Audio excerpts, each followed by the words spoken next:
As an international student in Canada, how did I support myself?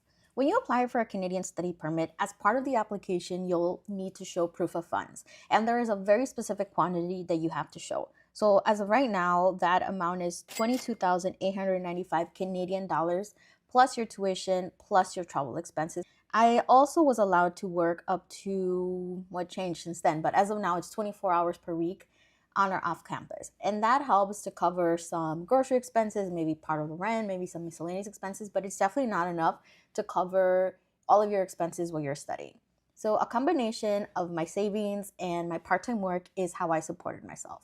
But I do want to say, if you're intending or wanting to come to study in Canada, my biggest piece of advice is definitely to save enough money. I struggled so much my first year. People that have followed my account since 2022 know that there was a point that I had to terminate my lease because I couldn't even afford rent. I was also food insecure my first year, and being an international student that year was so hard. I hit so much financial hardship that I do not recommend.